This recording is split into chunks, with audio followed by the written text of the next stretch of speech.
Puji Tuhan. Selamat pagi.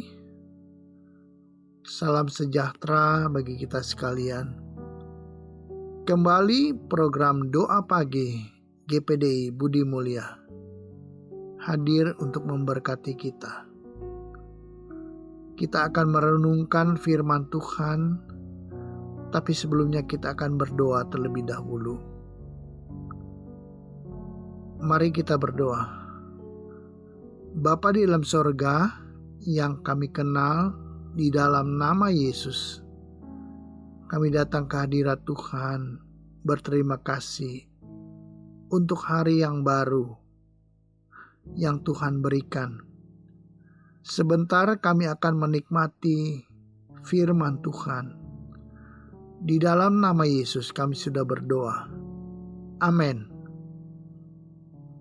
Bapak Ibu Saudara, di pagi hari ini kita akan melihat satu kebenaran firman Tuhan dari Yesaya 51 ayatnya yang ketiga. Saya bacakan, sebab Tuhan menghibur Sion, menghibur segala reruntuhannya.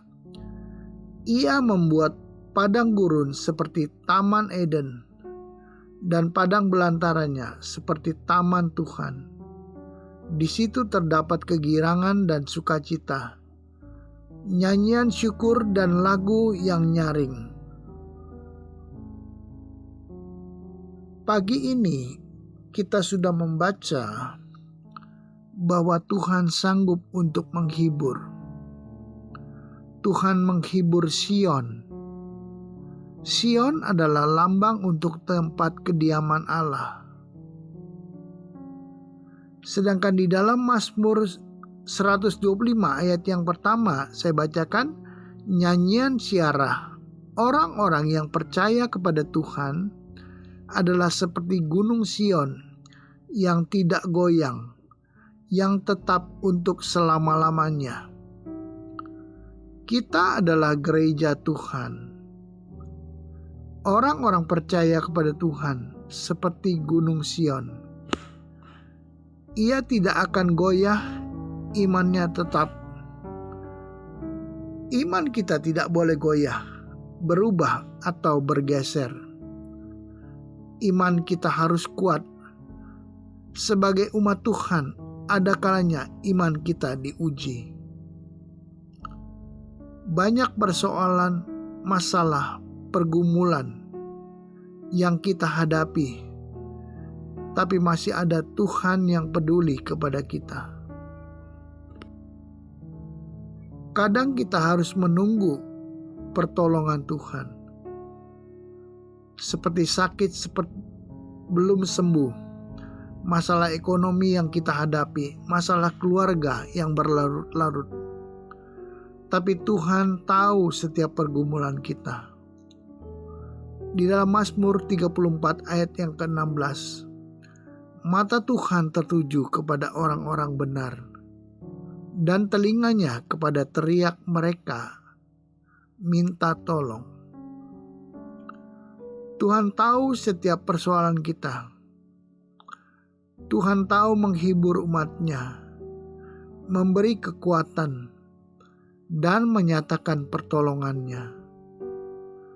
Tuhan menghibur, memberi kekuatan, agar umatnya dapat bersukacita, bersyukur kepada Tuhan. Ratap kesedihan, duka cita umat Tuhan, karena kesesakan diganti dengan sukacita. Inilah pengalaman gereja Tuhan. Banyak kesusahan, tapi Tuhan menolong. Pada saat kita mengalami kesulitan, tantangan, dan masalah, seharusnya kita tetap setia. Roma 12 ayatnya yang ke-12. Bersukacitalah dalam pengharapan, sabarlah dalam kesesakan, dan bertekunlah dalam doa. Kita tidak boleh kehilangan sukacita dalam Tuhan. hidup dalam pengharapan, bersabar menanti pertolongan Tuhan, dan bertekun dalam Tuhan. Itulah yang dikehendaki Tuhan. Sebab Tuhan setia adanya. Kasih dan anugerah Tuhan tetap. Roma 8 ayat 26. Demikian juga Roh membantu kita dalam kelemahan kita.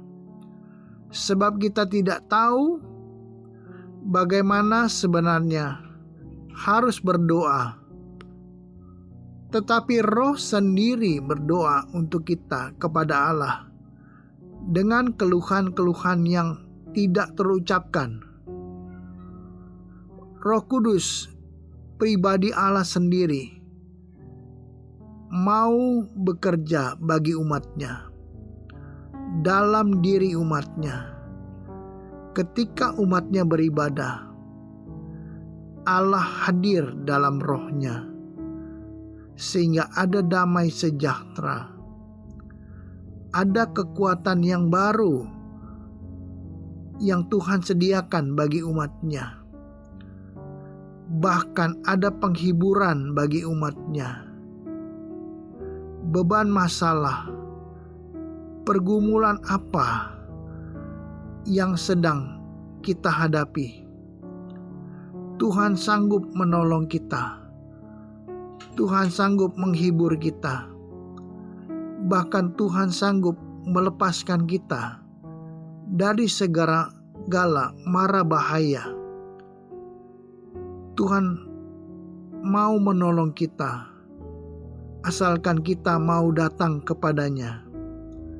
Mari kita datang sungguh-sungguh kepada Tuhan, mencari wajah Tuhan dengan tidak berkeputusan, dengan tekun, dengan setia. Kita ingat bahwa Tuhan itu tidak pernah meninggalkan. Tuhan mau menolong kita, dan Tuhan mau memberi upah kepada kita yang sungguh-sungguh mencari wajah Tuhan. Jangan kita meninggalkan Tuhan. Jangan kita menjadi kecewa. Jangan kita menjadi putus asa. Sebab Tuhan adalah setia adanya. Di dalam Matius 11 ayat 28, Yesus berkata, "Marilah kepadaku, semua yang letih lesu dan berbeban berat. Aku akan memberi kelegaan kepadamu." Inilah yang Tuhan janjikan. Bahkan Ia sendiri mengundang kita untuk datang mencari hadirat-Nya, mencari pertolongan-Nya, mencari perkenanan-Nya. Dan Tuhan sanggup menolong kita. Tidak ada yang mustahil. Kuasa Tuhan tetap sama. Mujizat Tuhan tetap ada. Sehingga seharusnya kita semakin sungguh-sungguh berdoa, berseru kepada Tuhan. Kita tidak meragukan kuasa dan kasih daripada Tuhan. Kuasa Tuhan tetap sama, dulu, sekarang, dan selama-lamanya. Oleh sebab itu, kita mau datang kepada Tuhan di dalam doa. Mari kita berdoa. Bapa, di dalam nama Yesus, hamba berdoa untuk setiap umat Tuhan dimanapun mereka berada. Apapun pergumulan mereka, Tuhan Yesus tolong di dalam nama Yesus, nyatakan kuasa-Mu. Masalah keluarga, masalah pekerjaan, masalah sehari-hari, kiranya Tuhan menolong mereka. Setiap beban hidup, Tuhan berikan kemenangan. Buka jalan bagi mereka yang menghadapi jalan buntu. Mereka yang sedang sedih, mengalami kesusahan, kiranya Engkau berkati. Setiap mereka yang mau beraktivitas, bekerja pada saat ini, Tuhan berkati. Tuhan tolong jaga pelihara, Tuhan lindungi. Juga kami teringat bagi mereka yang sakit, Tuhan sembuhkan di dalam nama Yesus. Tuhan berikan kemenangan. Kiranya di dalam nama Yesus nyatakan kuasa-Mu, bilur Yesus menyembuhkan. Dan sepanjang hari ini kami serahkan hidup kami. Hamba serahkan umat Tuhan ke dalam tangan Tuhan. Tuhan sendiri yang bekerja dan memberkati jasmani maupun rohani. Kami sudah berdoa dan mengucap syukur. Di dalam nama Yesus kami sudah berdoa. Amin.